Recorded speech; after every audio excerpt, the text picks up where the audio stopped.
lanjutan dari soal tes teori 1 Olimpiade Sains Nasional jenjang SD atau MI tahun 2025 bidang IPA. Kita ke nomor 37 ya. Soalnya adalah sebuah mobil mainan dengan massa 1 kg bergerak lurus di atas lantai yang licin. Mobil tersebut didorong oleh dua orang dengan gaya yang berbeda. Orang pertama mendorong dengan gaya 10 Newton ke arah timur dan orang kedua dengan gaya 5 Newton ke arah timur juga. Namun, tiba-tiba orang ketiga muncul dan menarik mobil mainan tersebut dengan gaya 12 Newton ke arah barat. Bagaimana pergerakan mobil mainan setelah ketiga gaya tersebut bekerja? A. Mobil tetap diam karena resultan gayanya 0. B. Mobil bergerak ke barat dengan percepatan 3 meter per sekon kuadrat. C. Mobil bergerak ke timur dengan percepatan 27 meter per sekon kuadrat. D. Mobil bergerak ke timur dengan percepatan 3 meter per sekon kuadrat. Nah, untuk menjawab soal ini kita harus tahu ya, barat, utara, timur, dan selatan. Saya beri arahannya.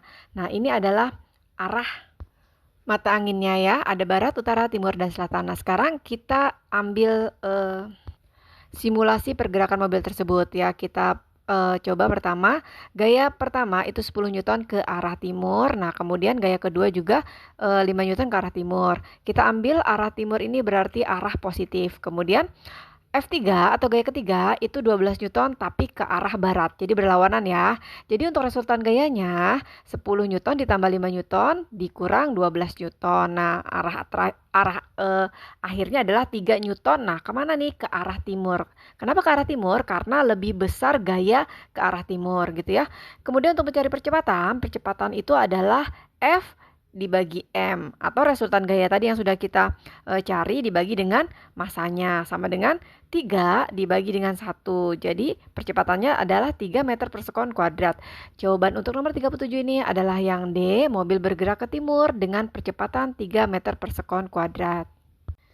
Soal nomor 38, yang di samping ini adalah soal aslinya ya. Kemudian akan saya ketikkan kembali supaya lebih jelas. Nah, nomor 38 ini soalnya adalah seorang anak melempar bola ke atas. Bola tersebut bergerak naik, berhenti sejenak di puncak, lalu jatuh kembali. Pada titik manakah energi kinetik bola paling kecil dan energi potensialnya paling besar? A. Saat bola berada di tengah perjalanan naik. B. Saat bola kembali ke tangan anak. C. Saat bola mencapai titik tertinggi. Dan D. Saat bola dilempar dari tangan anak. Berikut saya buatkan gambarannya supaya lebih jelas ya. Seorang anak melempar bola ke atas. Nah, perhatikan baik-baik ya. Titik tertinggi itu artinya kecepatannya adalah 0. Maka energi kinetiknya minimum ya. Karena energi kinetik itu dirumuskan setengah mv kuadrat. Dengan v itu adalah kecepatannya. Jika kecepatannya 0, maka energi kinetiknya 0. Artinya di sini adalah titik di mana energi kinetiknya 0. Kemudian ketinggian maksimum artinya energi potensialnya paling besar. Karena energi potensial itu dirumuskan massa kali percepatan gravitasi bumi dikali H itu ketinggian. Sehingga pada titik tertinggi itu ketinggiannya adalah paling tinggi atau paling besar, maka energi potensialnya itu paling maksimum atau paling besar. Artinya jawaban yang tepat untuk nomor 38 adalah yang C saat bola mencapai titik tertinggi ya. Soal nomor 39, mengapa sebuah cermin cekung dapat menghasilkan bayangan yang diperbesar dan tegak, sementara cermin cembung tidak?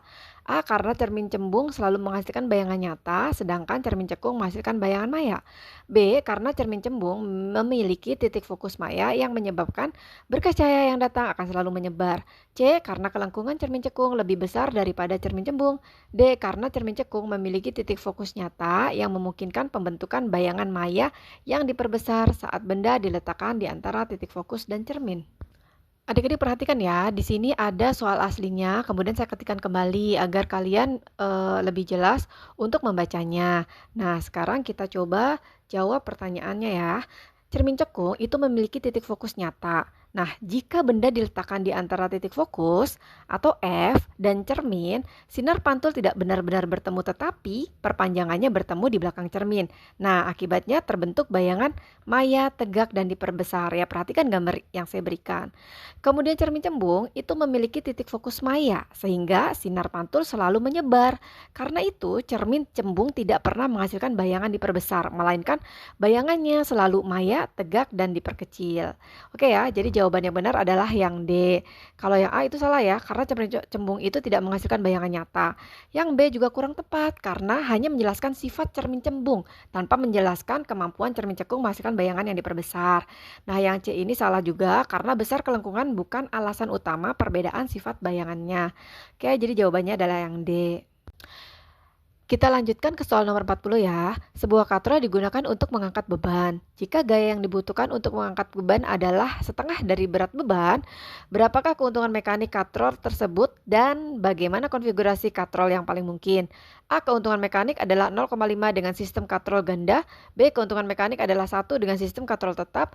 C. Keuntungan mekanik adalah 2 dengan sistem katrol tunggal bergerak. D. Keuntungan mekanik adalah 2 dengan sistem katrol majemuk. Nah, definisi keuntungan mekanik sendiri itu adalah perbandingan antara berat beban atau W yang diangkat dengan gaya F yang dibutuhkan untuk mengangkatnya. Jadi KM atau keuntungan mekanik itu sendiri adalah W per F. Nah, jika di soal itu kan gaya yang dibutuhkan adalah setengah dari berat beban, maka F-nya itu adalah setengah W.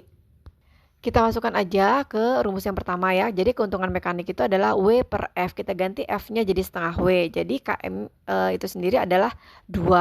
Hal ini terjadi itu pada katrol tunggal bergerak ya, bukan katrol tetap. Nah, katrol tetap itu keuntungan mekaniknya adalah 1. Jadi kita cek jawabannya. Keuntungan mekaniknya 2 dan katrolnya itu tunggal bergerak. Jadi yang benar adalah yang C. Nomor 41, nah nomor 41 ini masih saya ketikkan kembali ya supaya lebih jelas adik-adik. Sebuah balok es dengan massa 1 kg dipanaskan, nah, grafiknya menunjukkan suhu es meningkat lalu stabil di 0 derajat Celcius. Lalu meningkat kembali, apa yang terjadi pada balok es saat suhu stabil di 0 derajat Celcius? Nah, perhatikan ya, suhu tetap di 0 derajat Celcius itu menandakan terjadi perubahan wujud, bukan kenaikan suhu. Nah, kalor digunakan untuk mencairkan es atau kalor laten. Jadi pada suhu stabil di 0 derajat Celcius itu yang terjadi adalah balok es sedang mencair. Jawabannya jadi yang A. Selanjutnya di soal 42, mengapa sebuah benda yang jatuh di dalam air mencapai kecepatan terminal atau kecepatan konstan meskipun terus ditarik oleh gaya gravitasi? A. Karena massa benda berkurang saat jatuh di dalam air. B. Karena gaya apung dari air meniadakan gaya gravitasi. C. Karena gaya gravitasi berhenti bekerja pada benda. D. Karena gaya hambat fluida atau gaya gesek. Adik-adik, saat jatuh di air, gaya hambat itu bertambah. Akhirnya gaya hambat sama dengan gaya gravitasi. Jadi resultan gayanya 0. Nah, kecepatannya itu menjadi konstan atau kecepatan terminal. Sehingga jawaban yang tepat untuk nomor 42 ini adalah karena gaya hambat atau gaya geseknya itu bertambah sampai dia sama dengan gaya gravitasinya ya. Jadi resultan gayanya sama dengan 0. Jawaban yang tepat adalah yang D. Selanjutnya di soal 43, sebuah benda bermassa 2 kg dilempar vertikal ke atas dengan kecepatan awal V0. Benda tersebut mencapai ketinggian maksimum H. Jelaskan bagaimana hubungan antara energi kinetik awal dan energi potensial di ketinggian maksimum. Yang A, energi kinetik awal lebih besar dari energi potensial di ketinggian maksimum. Yang B, tidak ada hubungan antara energi kinetik awal dan energi potensial. Yang C, energi kinetik awal lebih kecil dari energi potensial di ketinggian maksimum. Yang D, energi kinetik awal sama dengan energi potensial di ketinggian maksimum. Nah, untuk kalian ketahui ya, energi mekanik itu kekal. Jadi, kita abaikan hambatan udara. Energi kinetik awal itu sama dengan energi potensial maksimum. Jadi, untuk rumusnya adalah setengah mv kuadrat itu sama dengan mgh. Soal nomor 45, sebuah benda dengan massa 5 kg didorong pada bidang datar dengan gaya 10 Newton. Koefisien gesek kinetik antara benda dan bidang adalah 0,1. Berapakah percepatan benda tersebut jika gravitasinya adalah 10 meter per sekon kuadrat? A 15 meter, A 1,5 meter per sekon kuadrat, B 0,5 meter per sekon kuadrat, C 2,0 meter per sekon kuadrat, dan D 1,0 meter per sekon kuadrat. Gaya gesek atau FK itu sama dengan mu K kali N. Nah, N ini adalah gaya normal. Karena benda berada di bidang datar dan tidak ada gaya vertikal lain, maka gaya normal sama dengan berat benda gitu ya. N sama dengan W, jadi sama dengan M dikali G. Nah, kita masukin aja tuh, kita ganti N-nya jadi M kali G ya. Maka kita masukkan angkanya, mu K-nya 0,1, M-nya 5, dan gaya gravitasinya adalah 10. Kita hitung menjadi 5 Newton. Nah, resultan gaya berarti sigma F-nya adalah 10. 10 itu adalah tadi gaya yang ada pada bidang datar, kemudian dikurangi 5 gaya geseknya. Jadi, resultan gayanya adalah 5 Newton. Kita cari percepatannya. Nah, A-nya itu sama dengan sigma F per M. Sigma F-nya adalah 5, kemudian masanya adalah 5 juga. Jadi 5 per 5 sama dengan 1 meter per sekon kuadrat. Jadi jawabannya adalah yang D, 1 meter per sekon kuadrat. Soal nomor 46, sebuah gelombang transversal memiliki panjang gelombang 4 meter dan merambat dengan kecepatan 8 meter per sekon. Berapakah frekuensi dan periode gelombang tersebut? A. Frekuensinya 2 Hz dan periodenya 2 sekon. B. Frekuensinya 2 Hz dan periodenya 0,5 sekon. C. Frekuensinya 0,5 Hz dan periodenya 2 sekon. D. Frekuensi 32 Hz dan periodenya 1/32 sekon. Frekuensi itu dirumuskan V per lambda, dengan V ini adalah cepat rambatnya dan lambda ini adalah panjang gelombangnya. Jadi frekuensinya kita dapat 8 dibagi 4 sama dengan 2 Hz ya. Kemudian yang periode, nah periode ini T itu sama dengan 1 per F. Jadi periode itu adalah seper dari frekuensinya. Maka 1 per 2 itu sama dengan 0,5 sekon ya. Maka jawaban yang benar adalah yang B, frekuensinya 2 Hz dan periodenya 0,5 sekon. Soal nomor 47, mengapa kompor listrik dapat mengubah energi listrik menjadi energi panas? A. Karena kompor listrik mengubah energi listrik menjadi radiasi yang memancarkan panas yang kuat. B. Karena elemen pemanas pada kompor terbuat dari bahan dengan hambatan tinggi yang menyebabkan energi listrik berubah menjadi energi panas saat dilewati arus listrik.